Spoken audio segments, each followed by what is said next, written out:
করতলে বৃদ্ধাঙ্গুষ্ঠ ছাড়া তর্জনী, মধ্যমা, অনামিকা ও কনিষ্ঠা পরপর অবস্থান করে। প্রতিটি আঙুলকে 3 ভাগে ভাগ করলে তা 3 ভাগের এক ভাগকে এক একটি পর্ব বলে।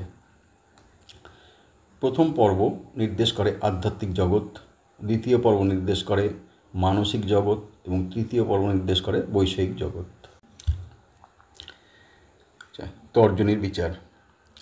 দেবগুরু বৃহস্পতি এই আঙুলের অধিপতি।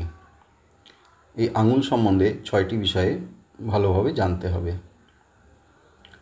প্রথমত, আঙুল বাঁকা হলে মান, যশ, গৌরব যতটা পাওয়ার কথা ততটা হবে না। নানান রকম বাধাবিঘ্নের মধ্যে চলতে হবে। অনেক সময় অন্যের কাছে অপদস্থ হতে হবে। আত্মীয় স্বজনদের উপকার করলেও সে উপকার তারা ভুলে যাবে, স্বীকার করবে না। আপনজনের চেয়ে অপরের সাহায্য কিছুটা পাবেন, নিজের ভুল বুঝতে পারবেন। 2, এই আঙুল যতটা লম্বা হওয়ার কথা তার চেয়ে ছোট হলে বিচার বিবেচনা ও চিন্তার গভীরতা জাতকের থাকে না। অপরে সহজেই তার উপর প্রভাব বিস্তার করে এবং জাতক সৎ ও সরল হন। 3 নম্বর পয়েন্ট, আঙুল খুব লম্বা হলে জাতক অহংকারী, প্রভুত্বকামী, জননেতা হয়। সম্রাট নেপোলিয়নের এই আঙুল বেশি লম্বা ছিল। 4 পয়েন্ট, এই আঙুল স্বাভাবিক লম্বা হলে জাতক আদর্শবান, চরিত্রবাদী, বিদ্বান, ভাবুক ও ব্যক্তিত্বশীল হন। 5 পয়েন্ট, এই আঙুল লম্বায় অনামিকার সমান হলে সে চাটুকার ও ধনাকাঙ্ক্ষী হন।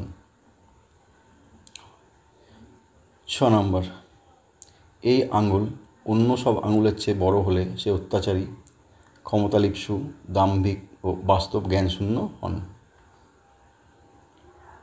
এবার দেখা যাক তর্জনীর পর্ব বিচার। তর্জনীর প্রথম পর্ব আর সব পর্বের চেয়ে লম্বা হলে জাতক আত্মাভিমানী, দাম্ভিক, কুসংস্কারগ্রস্ত কিন্তু পণ্ডিত হন।